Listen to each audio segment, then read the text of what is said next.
Hey, what's up, folks? Welcome to another edition of The Winning Drive. I'm lifetime Longhorn Rod Babers, joined by lifetime Longhorn CJ Vogel, our very own Texas football insider, and of course, joined by the coach, former high school football coach at Burnett, Capel, Brownwood, Belton, Rotan, also played college football at Abilene Christian, was coached there as well in multiple stints, was on the staff at the University of Texas, always brings wisdom, and I will say that he is the comic relief on the show. People are telling me as well. It is Coach Bob Shipley. What's going on, Coach? What's happening? Look at that hat. Look at that hat, baby. Hey, representing, Look baby. at that guy. Representing, I'm telling you. Hey, sides on me. Hey, there you go. That's what I'm talking about. Yeah, that's how you get your cap right there. Hey, man, Matthew is on it. Matthew's a real MVP behind the scenes, man. I'm telling you, behind the scenes, he's doing work. We appreciate that. I appreciate all you guys joining us. For real. Thank you guys for joining us. Also, all your questions, of course. That's our top priority. We'll try to get to as many of your questions as we can. So just throw them out there. There's not a bad question. Super chats can interrupt the show at any time. They jump to the front of the line. Y'all know how that goes. We'll have our own topics that we'll get into, a bunch of different topics on the show today that I asked the guys about. And yeah, that's where you can find that Shipley's gear right there, baby. There you go. You know what I mean? Sway. What is it, Coach? Sway and Shield. Suede and Shield. Yeah. That's Jordan's sons, Suede and Shield. I love it. Suede and Shield. Sounds like Hollywood. It sounds like some Hollywood names. You know what I mean? I don't know. I'm kind of a Bob, Sam, Bill, CJ, Rod. Just simple names. You can spell it backwards and it's the same name, and now my kids have all these designer names. Yes, that's what it is. They designer names, Coach. That's exactly what it is. Yeah, you're right about that. That's a good point. Yeah, that's perfect for a receiver, Coach. I mean, come on. You got to get the Hollywood in the receivers. Come on now. That's true. They are divas. Yeah. They are divas. And even that's interesting that are your sons also divas because they are receivers. Are they divas too? Because most of the receivers I know are divas, Coach. They better not be. I told them, you ever score a touchdown, baby, you act like you've been there before. You hand the ball to the ref and go about your business. I will say I don't remember a Shipley celebration. Do you, Never. CJ? Do you remember Never. a Shipley TD celebation? Not at all. Now, wow. Now the grandsons, Jackson's grandsons, the one playing ball in the yard every day. They got their touchdown moves and all that stuff. But Big Bobo's going to get that out of them before they get on the big field. Hey, Coach, I don't know, Coach. You might not be able to work that out of them. You know how that is, man. It's a different generation. You know how that goes. Yeah, you're right. Grandpa's different than Daddy. You know what I'm saying? Yeah, I'm not nearly as tough on them as I was my own boy. So you're right. I may not. Yeah, Pawpaw's pretty. Yeah, you're pretty soft. Pawpaw's pretty soft when it comes to that kind of stuff. Very soft. All right, guys. Please hit us up with your questions. We'll answer, like I said, as many of them as we can. I got a couple of topics that I want to throw out there for the guys. But first, Coach, and we'll get to some recruiting too. My man CJ's gonna get to a little recruiting teaser for you here in just a second. But Coach, I got to get your thoughts on the big stories over the weekend. Was Texas had official visits. Speaking of the recruiting world, they had some official visits on campus. By the way, a lot of great coverage over at OnTexasFootball.com, courtesy of my man CJ. Hey, CJ and Jerry Hamilton, man, y'all killed it this weekend. By the way, that was amazing coverage, great interviews. I mean, it's all there. Go check it out on Texas Football on the YouTube channel, but also on TexasFootball.com. I think those guys are working really hard for you. But anyway, they had a fleet of Lamborghinis, Coach, a fleet of Lamborghinis on campus awaiting the recruits. Now, they weren't going to just jump in them and drive. They were just for show, to show them something to aspire to, that one day, if you are a part of the elite, all right, here at the University of Texas, like Bijan Robinson, like I think Jalen Ford had one. I think it was maybe it was Jake Majors too, and Jay Witt. You can also have yourself a Lamborghini endorsement. You know what I mean? Something like that. But people did not like this. There are a lot of folks there were a lot of CJ put out a video that of one of the recruits walking in and showing this. And a lot of people saw it and they felt a certain kind of way about it. A lot of negative blowback about Texas recruiting by just making it something that's more about the material things and, Lamborghinis. Some people call them Lambo U. What are your thoughts about this recruiting tactic, this recruiting pitch by Texas that, hey, man, we got the Lambos on campus? By the way, not the first to do this. It's just the University of Texas. When they do it, they get a lot more attention. Well, back when you were being recruited and others were being recruited, they talk about material things. That's what kids like. Well, when you were being recruited and others, they had girls in Daisy Dukes showing up waiting instead of Lambos. So it's the same thing. It's like, you come here, this is what's around here, And I remember when we started that in about 17 or 18, I think, Huff Daddy. Michael Huff had a Lambo. He had several very expensive sport cars. And so I was supposed to drive one day from Huff Daddy. I couldn't fit in it. And so I said, no, I can't help you doing that. But man, those the other guys on the operations staff, support staff, they love to go with them because they could drive those things up there. But hey, man, I think it's awesome. I like that. Rather have the Lambos out front than the flock of lambs outside like Aggie. Well done there. Always good time for an Aggie joke. Well done there. That's what you ask those Aggies after recruiting visit. How bad? How was it? Well, it wasn't too bad. Coach Foot, I told you to come. Coach on fire on a Monday, Rod. No, Dad jokes. Granddad jokes. He's got them all. I love the Lambos, man. I think it's awesome. And you know what? That's not a pipe dream. That's reality for some players. Not all players, but it is a reality for some players. And so, you got one chance to make a first impression. I love it. I think it's good. You give the kids a good time. Yep. And what's really funny is seeing some of these big old dudes, these big old suckers coming in. They're like 320 pounds as high school seniors, and they try to get in those Lambos. They got no shot. How do you adjust this seat back? My belly won't fit in here. But I love it. I mean, the people that don't like it are the people that just, there ain't no Lamborghini dealership in College Station, or I would doubt. I don't know. No, it's not.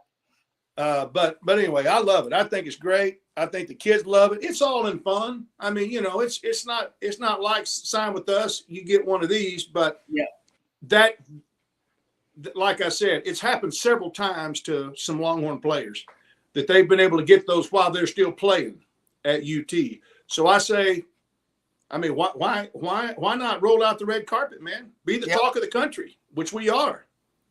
When are we going to be able to, kind of position a private jet on that little walkway into Moncrief? Right, we just saw Quinn ink that deal with the private jet company. Yes. Well, you're able to land one on DKR. Just throw it out there. Say, hey, if you become the face of Texas football, and maybe a little bit more specific with some of these quarterbacks, but hey, this is what you can achieve at Texas. It's not a promise, but hey, my other thing with this, and isn't this the whole point of NIL? Is NIL companies come in, they see what the kind of the hype and the reach that some of these athletes have, and they put a deal in place, and now we're talking about what they can do to represent that company, and you start talking about that company a little bit more. What have we done with Lamborghini this entire weekend? I'll tell you what, my view. I put up the video of Josiah Sharma's Instagram story, and I think it's clearing almost 900,000 views. There's been several other accounts that have taken the same video, put it out there, and they have several million views. So that's exactly what it was intended to do.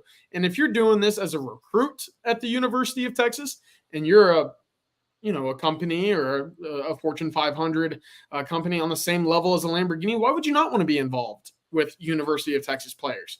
Because we're talking about this with recruits and prospects and potential Longhorns down the road. Yep. Well, if you're coming out and getting the guy that's an all SEC starter at the University of Texas, a home name, and many of whether it be Texas or California or Florida, but you're in the SEC and you're making plays on the field, it just kind of goes to show again, you're coming out looking like the most brilliant marketer in the world because you have paired up with somebody at the University of Texas, and your company is getting all this attention worldwide, whereas it probably would not have been an opportunity at plenty of other universities in their own state or even in its own conference. Yeah, no, it's a great point about that's the actual purpose of NIL. If you're Lamborghini, you're thrilled with this partnership, right? You're like, man, we got so much great advertising ideas in very creative ways. Okay, first of all, I gotta. What is the standard to get the Lambo deal? Have we talked about? Is it all conference? Like, are you? What's the Lambo standard? Is it just all conference? Are we talking all American? Like, who? I think you got to be an All-American level guy. I all think American that's Lambo deal. Okay. a very select group, of course. I mean, think about the guys that were, kind of in that group. Of course, Quinn, right? I think he's going to be a first-round quarterback next year.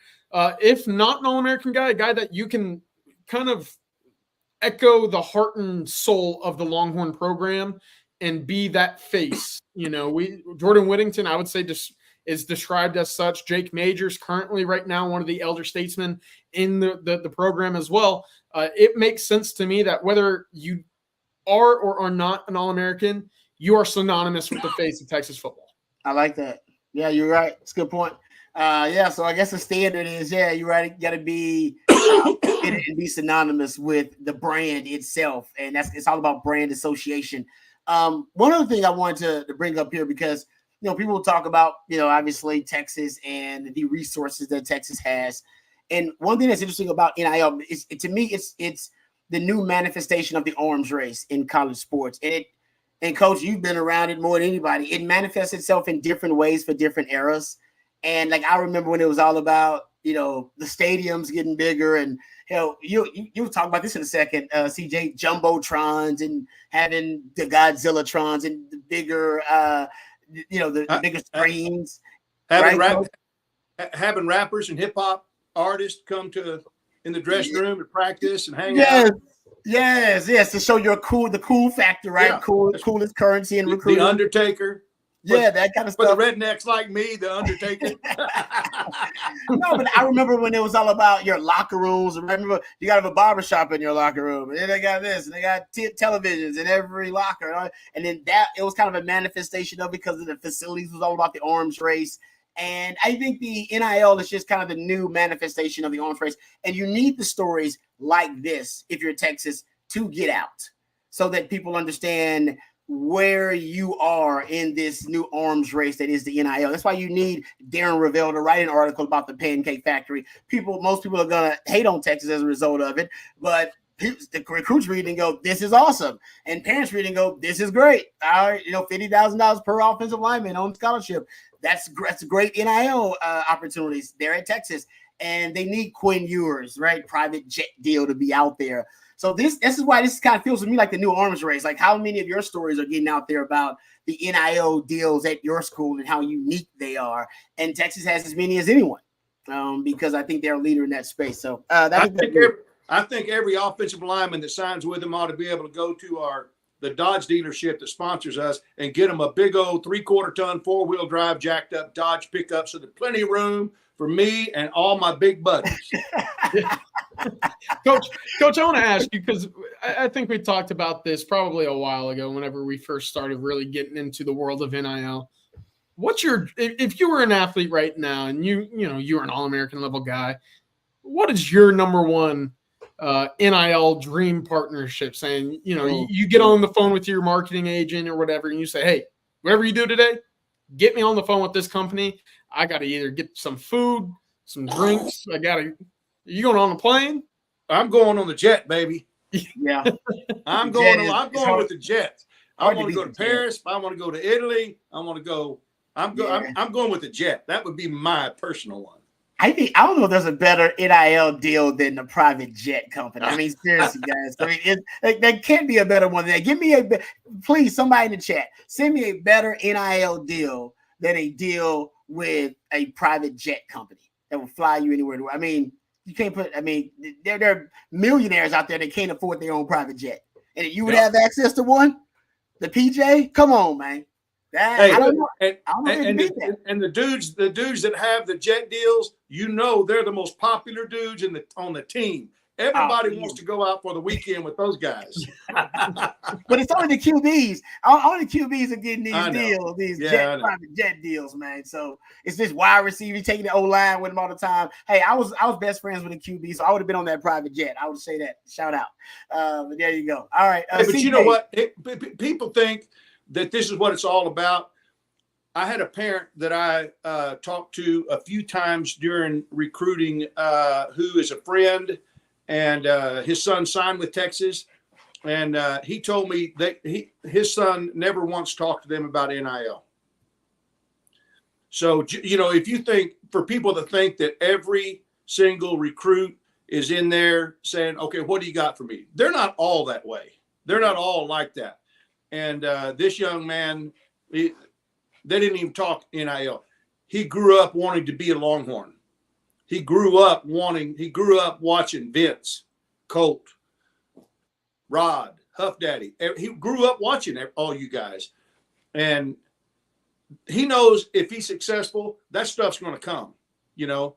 But there wasn't anything anybody else could have offered him that would have taken him away from the University of Texas. That's how bad he wanted to go there. And he's on scholarship there now. That will come a time. Now, we'll say this too. His parents don't, you know, they're not like a lot of less fortunate kids. He very, very fortunate to be raised the way that he was raised. Not that big a deal to them, but still, it's a little bit of a misnomer that every kid comes in saying, Coach, what are you going to give me? It's not that way. And I love those kids. And, hey, good for those kids. Get what you can get while you can get it. Nothing wrong with that. I high five you, say, go get it. But I also love the ones who love the university and love the history, love the tradition of being and being able to be a part of someone who carries that on. That's pretty cool too. It's cool to see guys finally get to help their family, finally get some finer things in life they've never been able to have. They've sacrificed, their mamas have sacrificed, daddies have sacrificed their whole life. And then there's others that have been more fortunate in life, and they just want to be Longhorns. So it's all good. It's all good across the board in my mind. And I love that, Coach. Now, because I want to get to some recruit stuff. But I always said there are certain guys, and now I think it may be a little tougher, but there are two types of players at Texas. Players who come to play for Texas and players who come to play at Texas.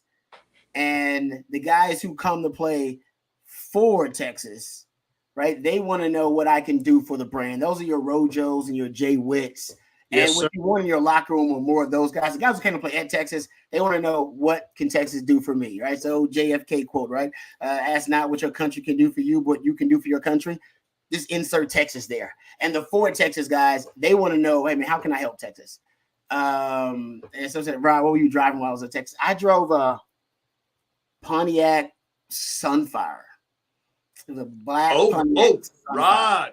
It was a black Pontiac Sunfire, man. It was not like clean or nice or anything. There were no rims on there, nothing like that. It was just to get around it. It was a car that I bought coming out of high school with the money that I had saved up working at Prince's Hamburgers. And I did have a nice little gig from a Texas X, like my last year after I committed to Texas. That last semester I had a nice little gig. But other than that, I just kind of saved money in Pontiac Sunfire. So I wasn't driving anything nice. I mean, but it got me around. It was all right. It was not a chick magnet. I can assure you of that.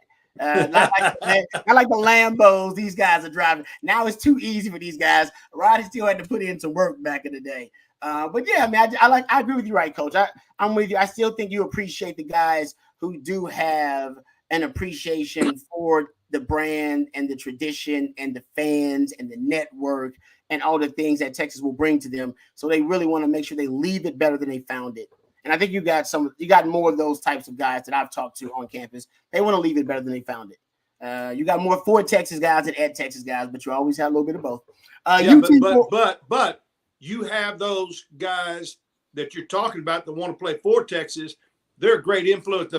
The guys that want to play at Texas, they may come for this, but soon they realize what a cool place it is and the legacy they can leave behind. And so it winds up kind of changing a little bit, and it becomes not so much about that, but about trying to leave a legacy at such a cool place.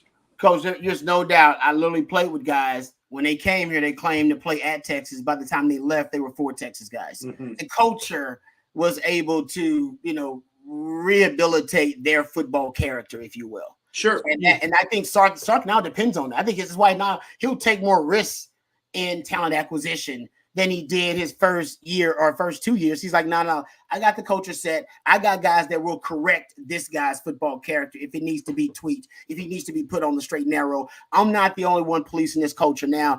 There are levels to it. Me, assistant coaches, strength and conditioning coaches, the players, the leaders, all that kind of stuff. So I agree with that. UT boy, thank you very much. Family, thank you for the super chat, UT boy. Very kind of you. And shout out to UT boy here and all of you. Thank you, UT boy, because UT boy kind of it symbolizes this. But man, we got to 50,000+ subscriptions this past weekend, and we are very grateful to all of you guys, UT boy, but all of you guys for helping us build this community. We wanted it to be something special because we love Texas, all of us.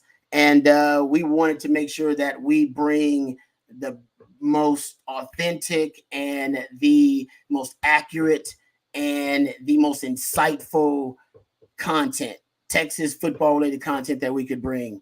And bringing on, Coach Shipley, and bringing on CJ Vogel and Jerry Hamilton, that was all a big part of it. So a lot of pride. Blake Monroe's part of the crew. Of course, Bobby Burton, the man, the myth, the legend. So it's just great to have a really good team. And the team, everybody's on the same page. Everybody's devoted to bringing you the best possible content about Texas football that you can. So we got the recruiting covered, X's and O's covered.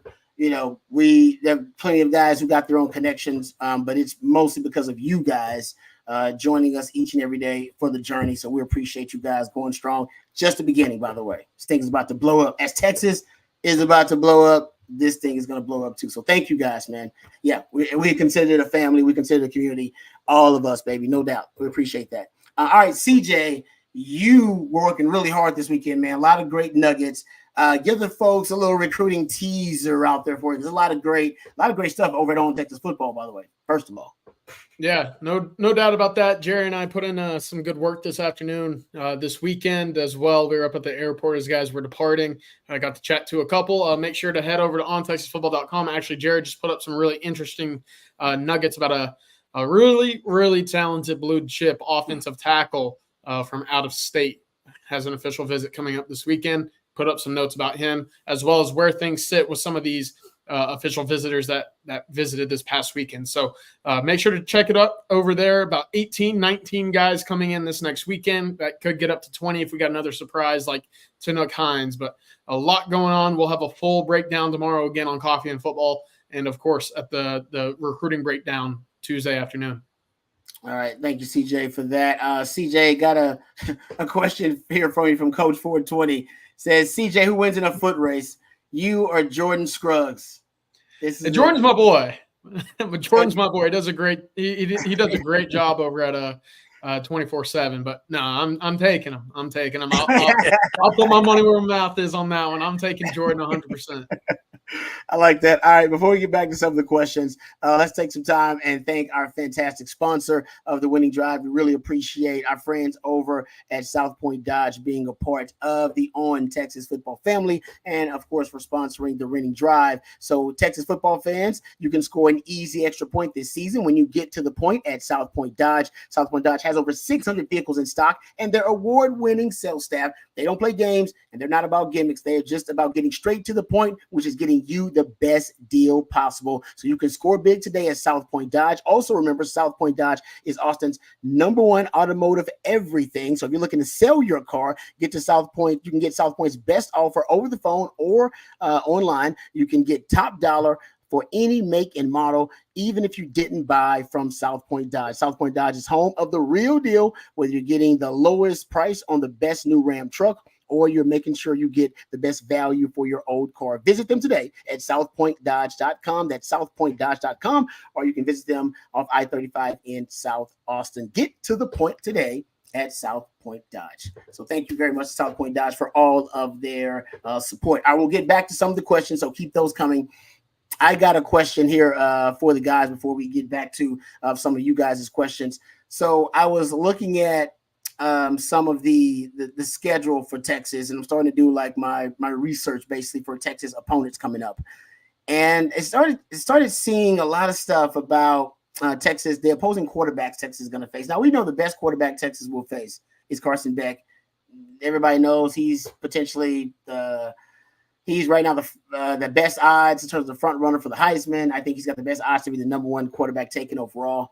But there is some dispute about who's the second best quarterback Texas is going to face on this schedule. I'm not sure I know who it is, but I at one point I thought it may be Graham Mertz, and we can get into that a little bit. But now there's some people that believe it could be the Aggie quarterback, Connor Wigman. Yeah. Now he doesn't have a large sample size, and that's why I think you haven't seen a lot of Connor Wigman represented in these quarterback rankings and things of that nature in the preseason. But I was listening to, I believe it's NFL Stock Exchange. I believe it's the name of the podcast, if I'm not mistaken. And they actually said that I wrote it down because I thought it was crazy. It was Tampa Bay Trey, which is Trevor Sikkema. You know what I'm talking about from Pro Football Focus.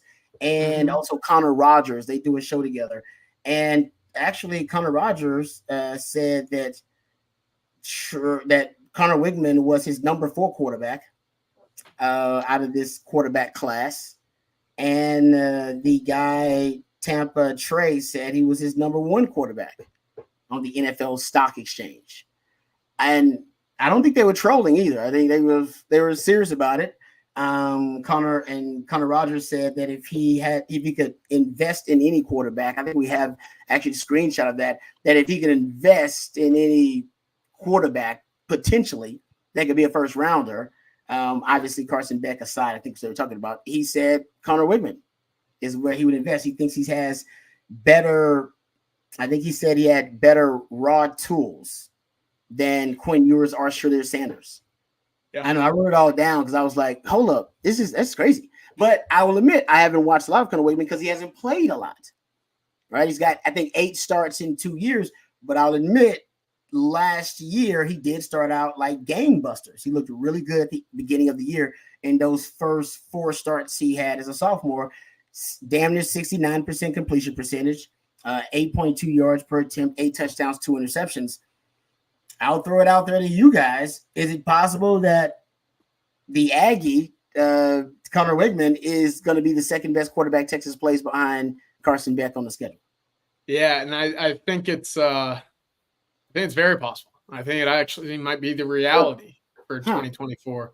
And listen, I think Graham Mertz, for all of his college experience, I think there's some value in that. He had 20 touchdowns, 3 interceptions. Almost 73% of his passes were completed a year ago for Florida.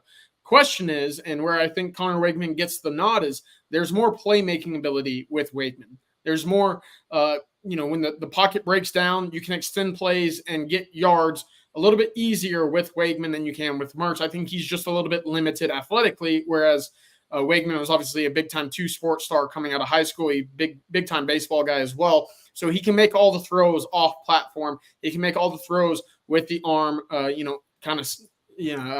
dipping down below the normal arm slot, et cetera. Question with Wigman, and where I kind of question whether or not he will be the guy that we expected out of high school as a 5-star guy, is will he remain healthy enough for a full season, right? He only made it through 3.25 games a year ago. Again, 8 touchdowns, 2 interceptions. 2 of those games he threw for 340 yards each. So he can put up numbers, and he did so in an offensive where, Jimbo, again, it wasn't an easy offense to kind of dissect. Right. It wasn't an easy system for young quarterbacks to get a complete hold of early on. But I do think he's a very talented quarterback. I'd put him in the top 5. He's probably my 5th most talented quarterback in the SEC this year. I think he's more talented than Jackson Arnold. I think he's a better quarterback than Jackson Arnold right now. The question after that is, who then does Texas face? And that's going to be a big question. Arkansas, new quarterback. Blake Shapin's now at Mississippi State. Kentucky got a quarterback out of the portal. So I would argue it's not a very intimidating slate of quarterbacks that Texas will face in 2024, which again leads to me saying I think Connor Wakeman is very underrated. And again, the question there is, can he stay healthy? That offensive line wasn't very talented a year ago. It's not very much more talented this year. So if you do see Wakeman go down, that's when I think, okay, the Aggie train year one might go off the rails a little bit. But yeah, him at number 2, not too surprising for my money's worth, at least. Yeah. Coach, your thoughts about the quarterback Texas will face? I mean, I guess that's a good thing. Carson Beck being the only proven commodity high-level quarterback you're going to face. The rest of these guys potentially could break out, but do you think Connor Wigman, second best quarterback Texas will face next season? Well, I don't like you said. I don't know that there's enough that we've seen enough to know. He had some good games last year. Of course, one of them was Louisiana Monroe. He threw 337 yards and 236 against New Mexico. But the most impressive stat to me is 251 passes and 2 interceptions.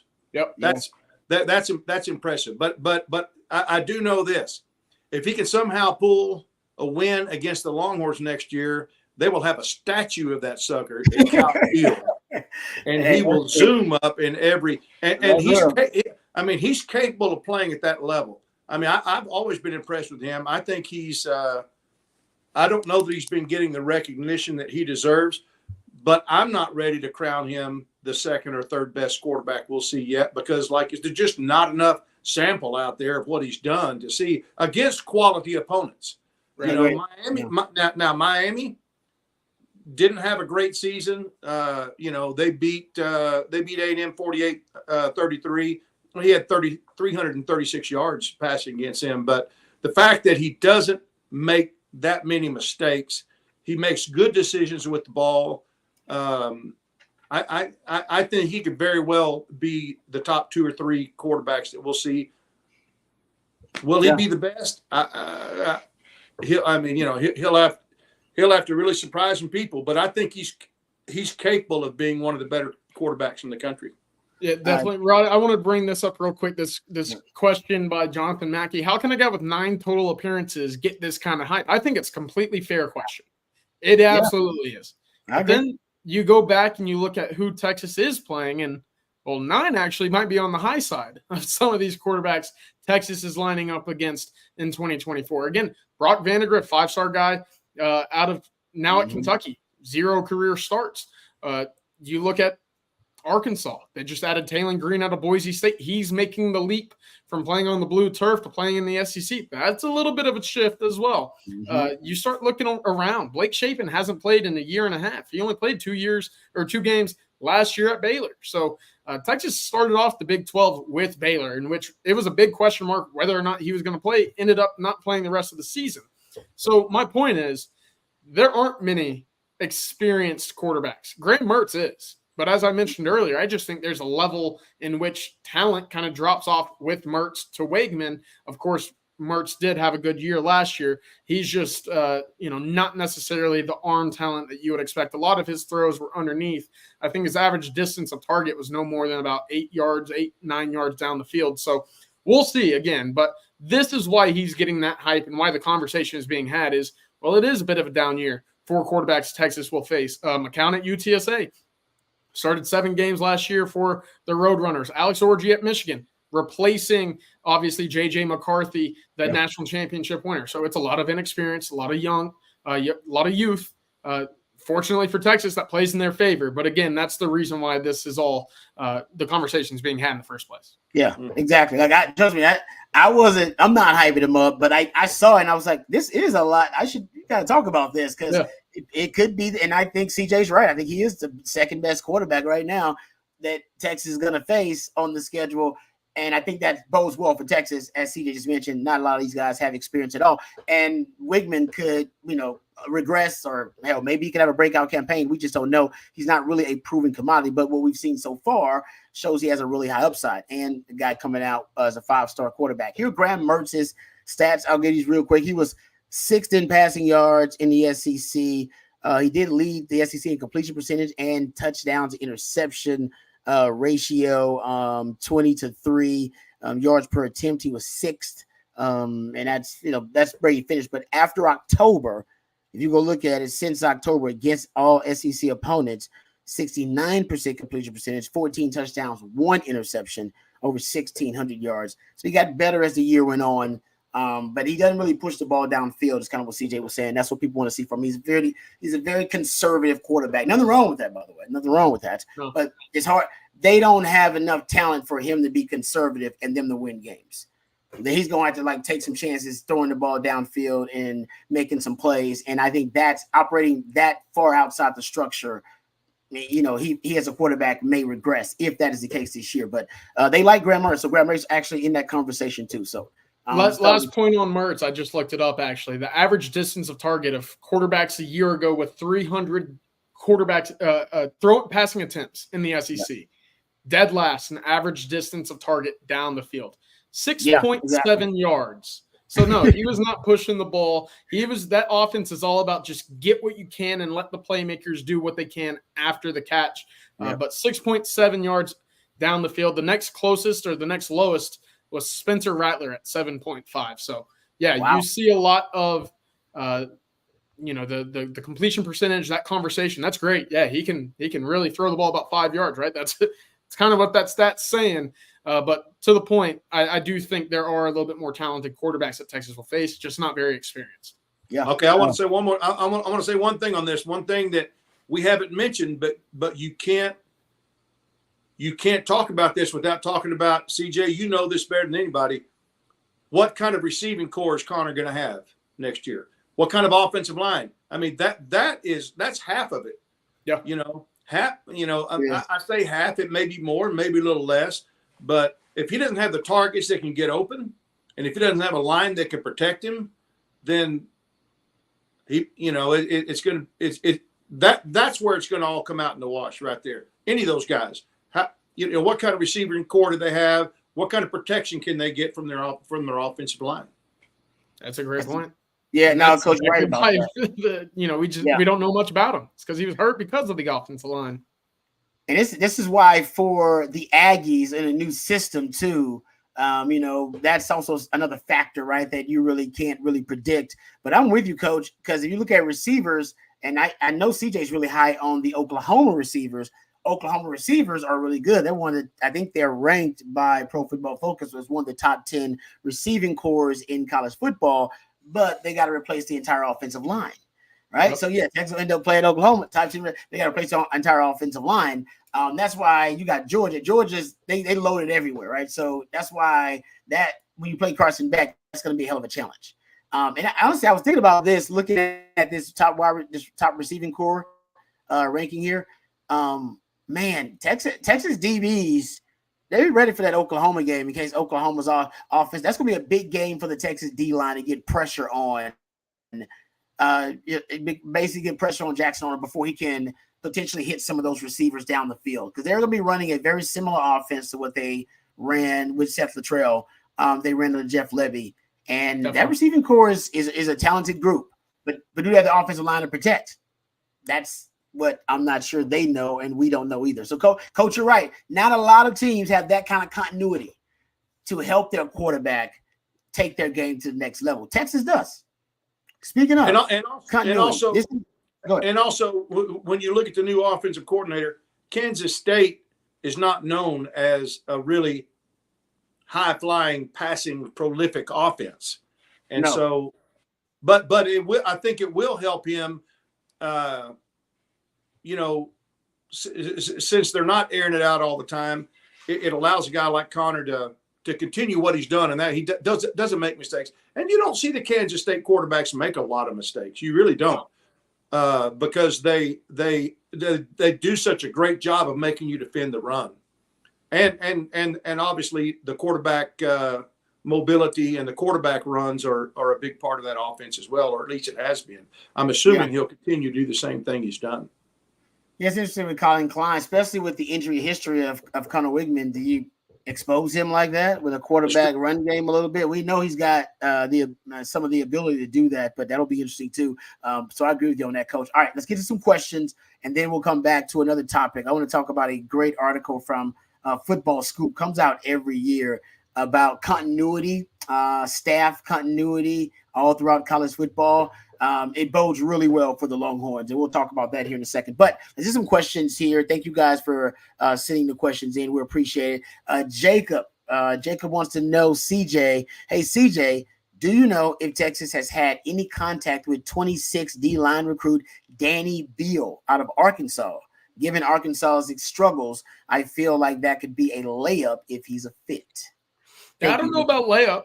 I mean, recruiting kids out of Arkansas, even with Arkansas being down, is still pretty tough. That, Arkansas football in the state of Arkansas is, it's basically religion. Those kids, even with how up or down they are, they don't seem to leave the state all too often. Texas is aware of them. They have yet to offer more of the evaluation phase. I know there are a couple services that rank him right outside the top 50 nationally prospects for the 2026 class, but he's yet to be on campus. Texas has yet to offer, so we'll just have to wait on the evaluation and see if Texas goes up to see him at some point this fall or extends an offer during the summer.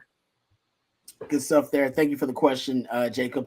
Here's another one for you, CJ. Jameson wants to know, do y'all have the official visit list for this weekend? Yeah, we sure do. There's a lot of guys coming in. Real quick, I'll highlight some of the commits because this is the first time that you'll see 3 Texas commits make it to campus. Ricky Stewart, the running back out of Chapel Hill. Brandon Brown, this is a big weekend for him, coming off the Tennessee visit, was at LSU the first week of the month as well. And, of course, Lance Jackson out of Texas High, 6'6", 265-pound defensive lineman, edge rusher, really talented kid. But another big one coming in, and that front 7, it's going to be a big weekend for Kenny Baker, PK, Johnny Nance. And you look at Smith Orogbo, there's some noise right there about what it looked like for the A-Leaf Hastings prospect out of Texas Tech. That's Texas Tech's making some moves there, as well as Kevin Wynn. We talked about Josiah Sharma, Myron Charles coming in this past weekend. Kevin Wynn, as talented as anybody in this class Texas is pursuing at the moment, he'll be in town as well. But Matthew, keep scrolling just a little bit. A big one coming in at the linebacker position.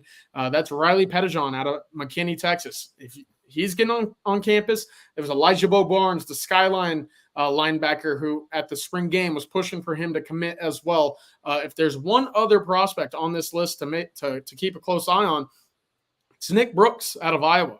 Originally, it was Texas and Georgia, perceived to be the 2 leaders for Nick Brooks. Jared just put up a great note on him on TexasFootball.com. So get over there and go check that out as well. He and John Mills out of St. Ignatius Prep in San Francisco are both making it into town this weekend. Kyle Flood getting his hands full a little bit with some of these big humans coming in. It just seems like it seems like there are a lot of out-of-state recruits coming in for these official visits, or at least a lot more. I'm saying a lot more than we've seen in previous cycles. Am I just is that just me being prisoner of the moment, or is that no? I think you're right. I'm looking for the numbers. I did this all. Did you really? Yes, two ago. Yeah. Texas had 48 official visitors, and I want to say that number of in-state kids was about 20. So that's obviously changed. You've seen some kinds, some of those California or out-of-state commits that are recruits that are committed elsewhere may not still carry on with that visit to Texas. But a lot of out-of-state going on with Texas, and this is kind of what you want. Take care of the top guys in-state. Fill some needs. Obviously you go out and you get Jackson Christian from Port Neches Groves, the kids out of Cedar Hill, the Coleman brothers up there.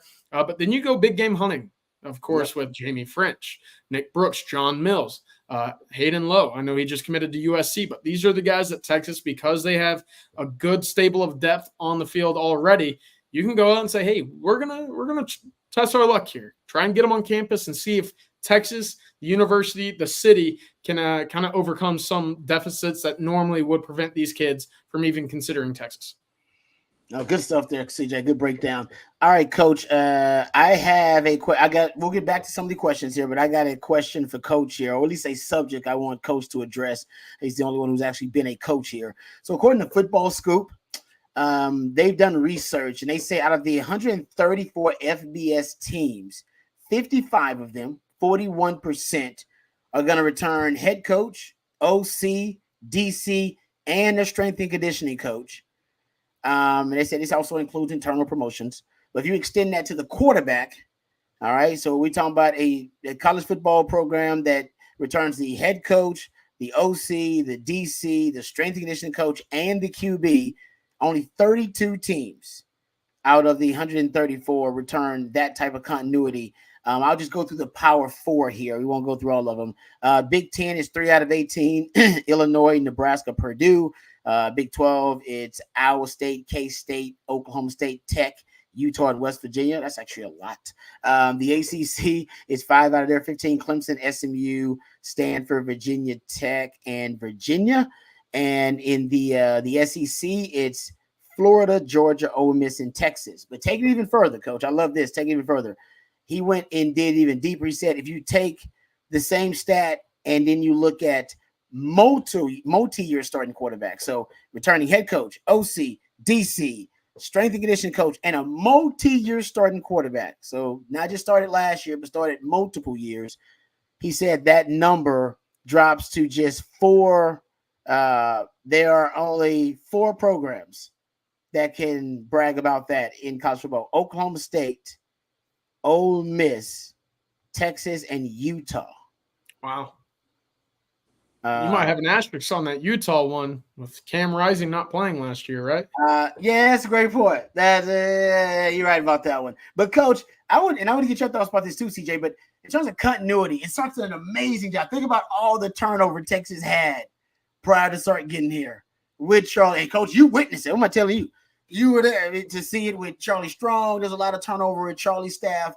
Even Tom Herman had a lot of turnover on his staff. Now, Sark's had some turnover, but mostly because guys got better jobs. They went and got jobs and went elsewhere and got promoted. He did have to make a move at the wide receiver position, but continuity for a coaching staff, how much of an advantage does that give you to have that type of continuity, like base as a coach? Well, you've got 2 types of people that you're going to have turnover occur. One, because the head coach is in trouble and he's trying to save his job. But 2, look at the one that goes against everything you're saying is Nick Saban. Saban, I mean, how many times does he replace his, especially offensive coordinators, but just his whole coaching staff? But when I was listening to the schools that have their coordinators returning, the head coach, quarterback, a lot of those are coaches that have not been in that school for very long. You know what I'm saying? And so usually it's after year 3, if things aren't really going well, you're going to see some changes the head coach makes. But then guys like Saban's on the other end of the spectrum. Why are his guys leaving? Not because they're doing a bad job, because they're getting head jobs and they're going to the NFL. Mm-hmm. But Nick always had they never seemed to hardly miss a stride with what they were doing. So I think it has to do with how great the head coach is, how good the head coach is. But it is certainly an advantage. It's like running a race and you get like a 10-meter head start. You know what I'm saying? It doesn't mean you're going to win, but it sure does give you a dadgum good head start when that ball kicks off. Because of all the things that are working with continuity, it's huge. When you have guys come in and totally change the offense or totally change the defense, it's tough. It's really, really, really tough to be successful in doing that.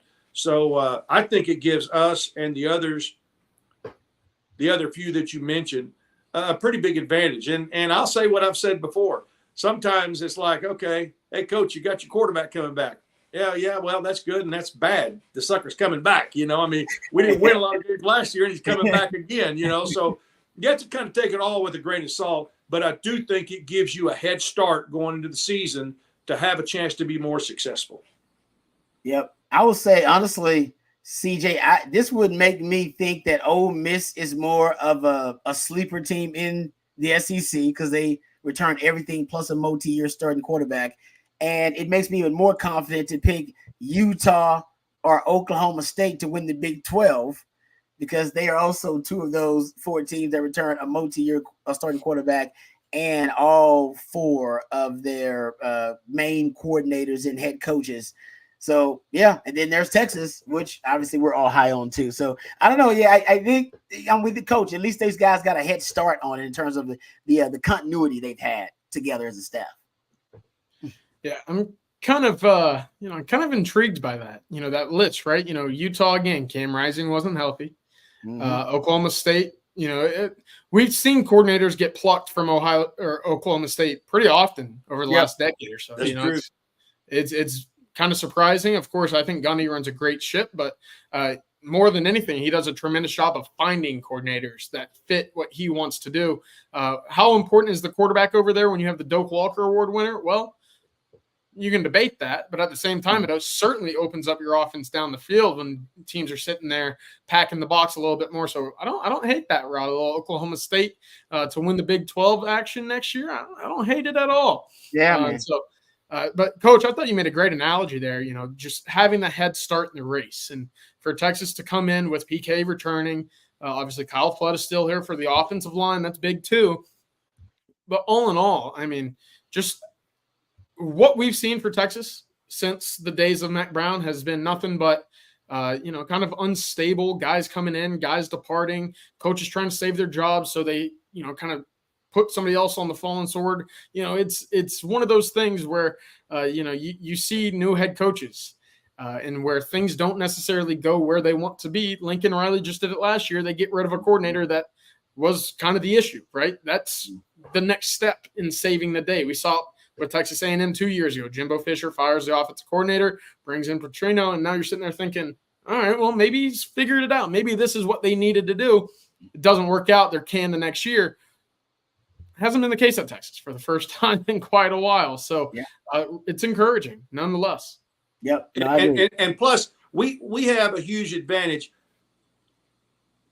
Head coaches that call the plays on offense, that's a huge advantage. You can lose an OC, and it ain't no big deal. That's true. Ole Miss can lose.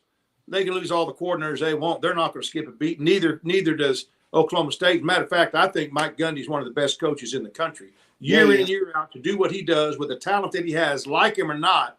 I still remember when Tom went after him after the game. Oh yeah, that was awesome. Oh yeah. But like him or not, that guy. And you were so right, CJ. All the great coordinators he's had through the years, it's almost a plug and play. New one comes in, and they don't miss a beat. And I'm a big fan of Mike Gundy as a football coach. Yeah, I agree with you on that too. He's kind of like Dabo. He's kind of anti-NIL and anti-transfer portal too. UT boy says, CJ, is Dabo stepping up his NIL? I don't think so. I think Dabo. No, Rod, you see the video the other day of him with the recruit in his office on the official visit, and they're doing some TikTok or video, and yes, for the life of me, I mean, you talk about highlight reels of kids on the field. You can make a highlight reel of Dabo just kind of being cringy when it comes to living. I thought for a little bit he forgot that kid's name. He looks at him and says, "What's your name?" And I was like, "Oh man."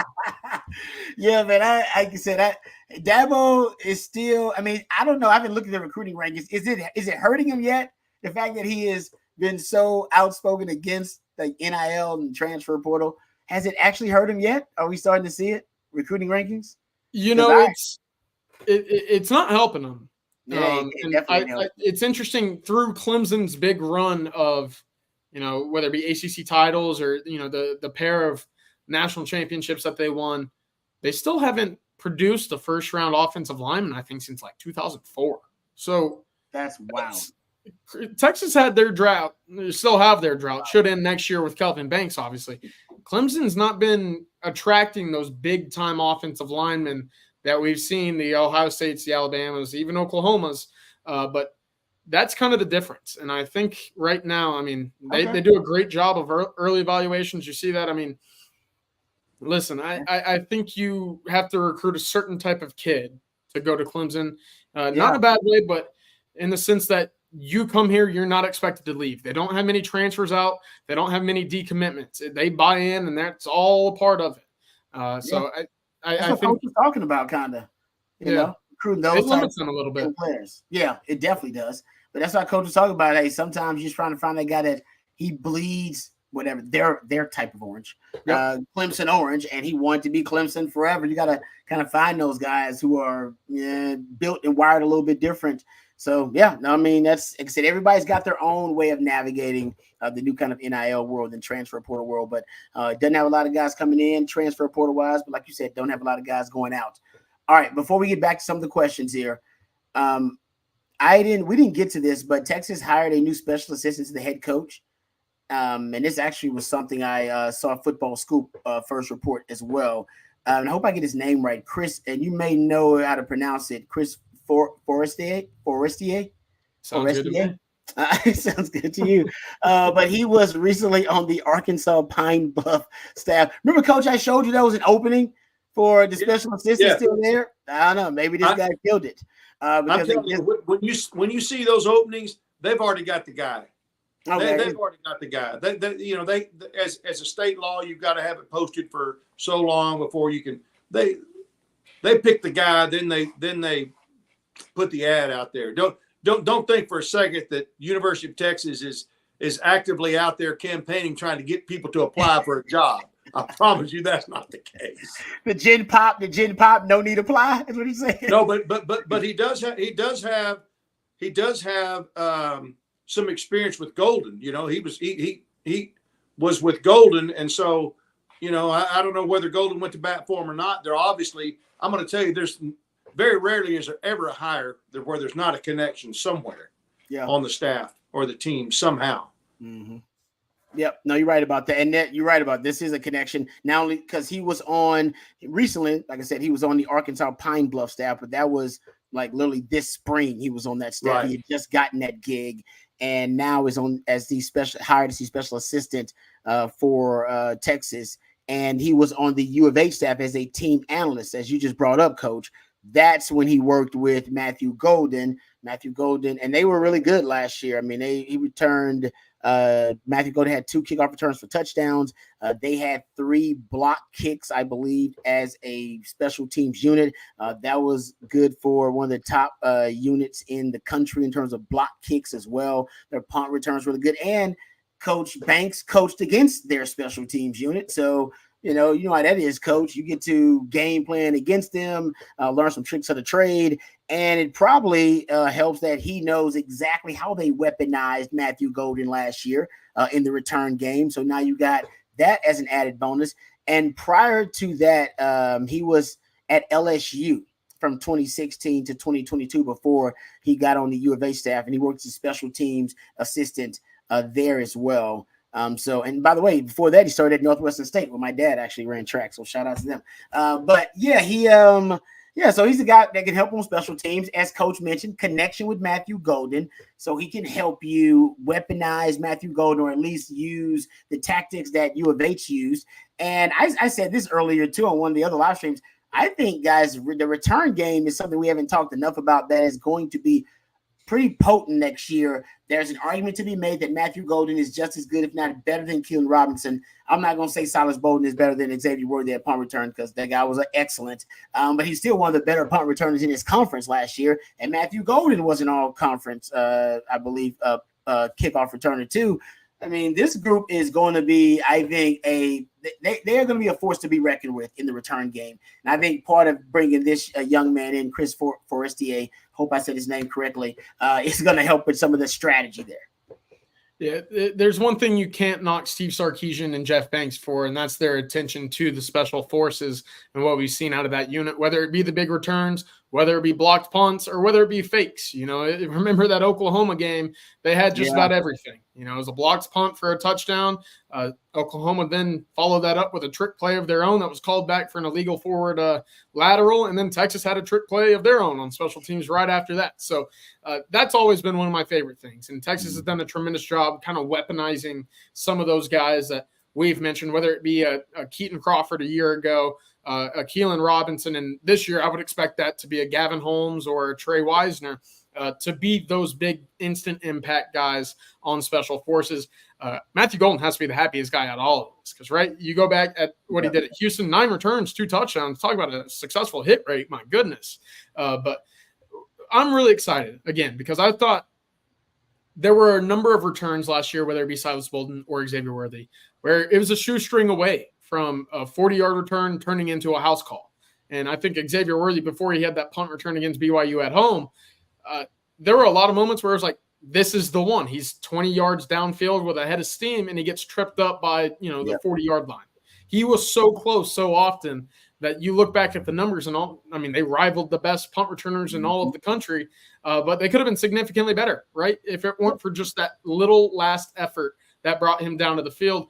That's what I'm excited for this year, because I think that they do a tremendous job in evaluating and coming out with a game plan to expose opponents who may not be taking it as seriously. It's truly the third phase of the game, and Texas has done a great job under Sarkisian of making the most of the opportunities in returns, coverage, and kicking.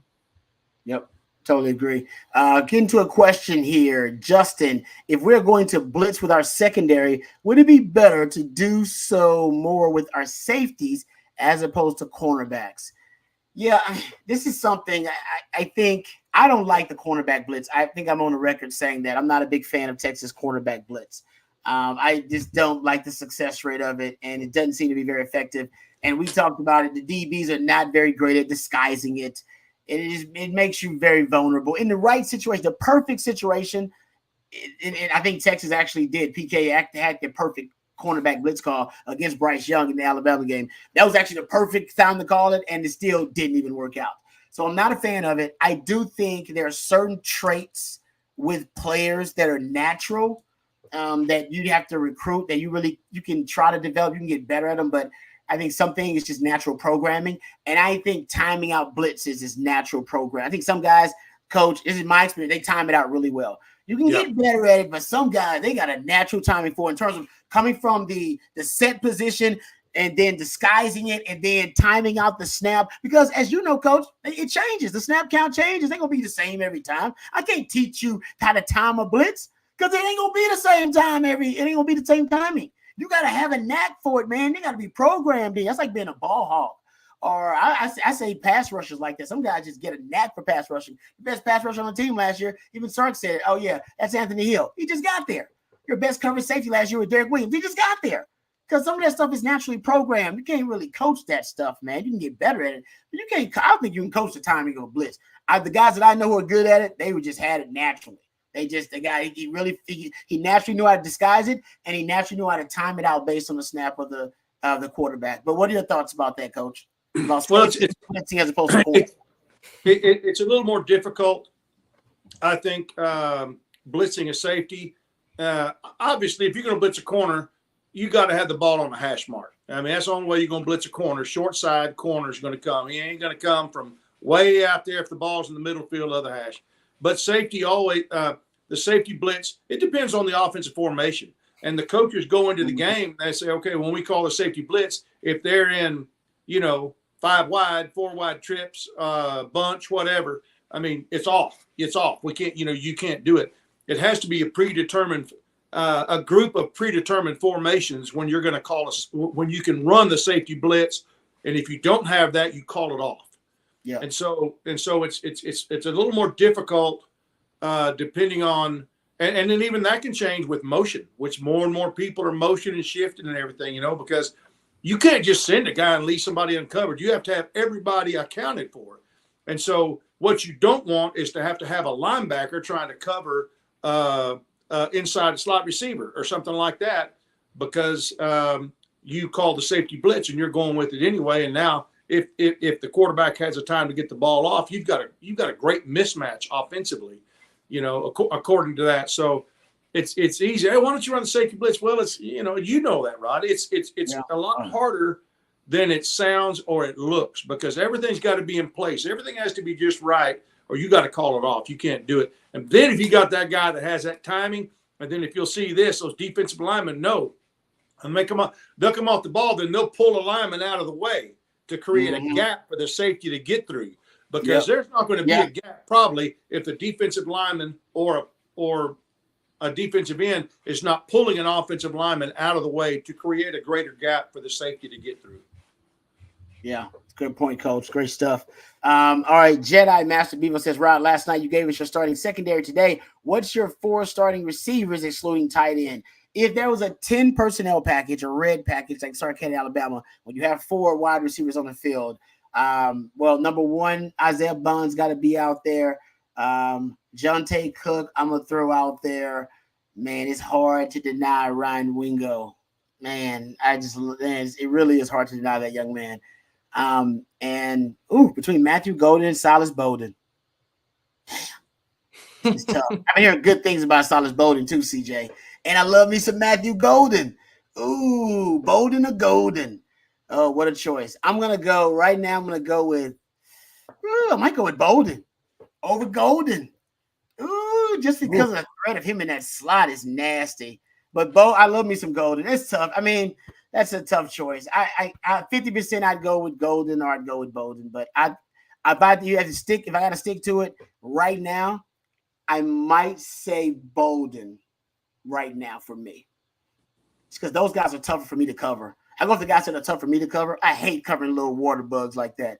I hate them. Can't get my hands on them, Coach. They slip. They so small. They just get right underneath it, and I hate those little dudes. I want a dude that got some surface. I can put my hands on these pads. I can punch them. I get little dudes. I can't do that. Every now and then I get a good punch on them, and I knock them all off balance and stuff like that. But I hate those little dudes, man. I hate them. I hate those little dudes. Sometimes you're punching air, Exactly. Yeah, Coach.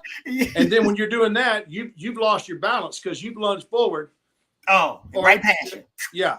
But I think the first few games, I think we're going to see some packages for all of those guys. Definitely. And then see how well they do and who's really is going to be playmakers out there. You can't keep those guys off the field. There's too good of guys out there. You can't just play 3 or 4 guys and let the rest. You're going to have packages for each of them. And I don't know that it will be equal time among all of them, but they'll all have a package. He will find a way to let a receiver have a package for a receiver to do what he's best at doing. Mm-hmm. And then as the season progresses, you get more of a feel of who you're comfortable with and who's actually walking the walk, who's actually practice. Some guys look great in practice. Man, Garrett Gilbert, they tell me he would look great in practice. I mean, he just unstoppable.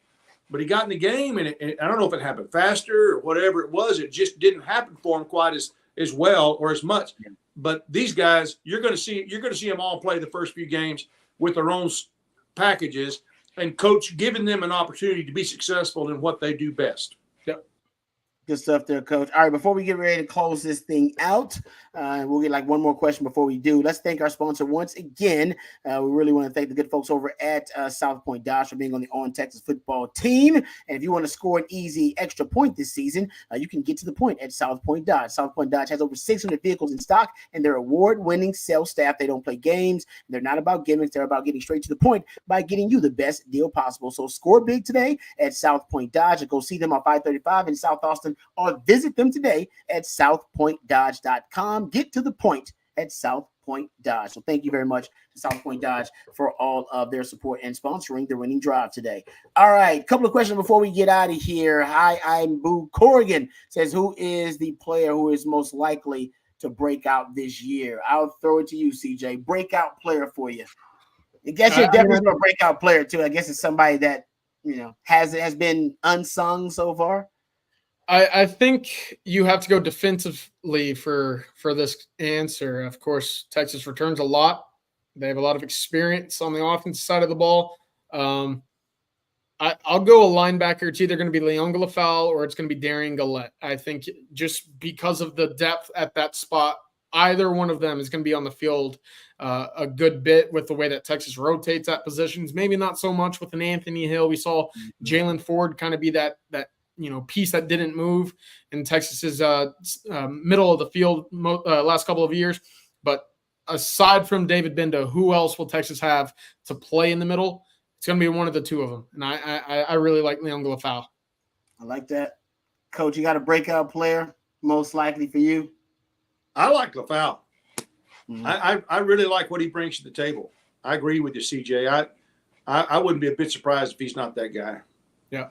All right. Mine is man, I hope, and I don't even know if he's broken out yet, but Alfred Collins has got to be that guy. I mean, the tradition has been you got, obviously the last 2 years you've had 2 D tackles drafted every year. The last 2 years, I should say.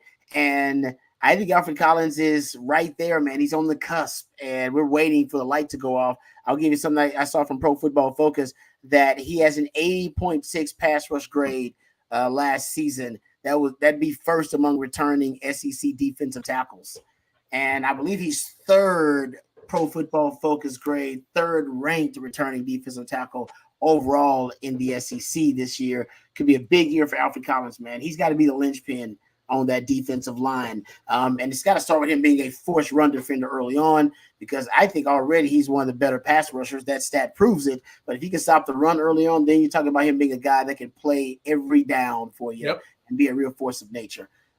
Okay. All right. Thank you guys for all of the questions. We really appreciate you guys. Thank you for making this On Texas football community. Thank you for making it so successful so far. So we appreciate all of your support. Also, thank you guys for the super chats. Appreciate those. Thank you to South Point Dodge. Thank you to Matthew behind the scenes, always the real MVP. Thank you to CJ Vogel. Thank you to Coach Bob Shipley as well for the On Texas football family. Until next time, hook 'em.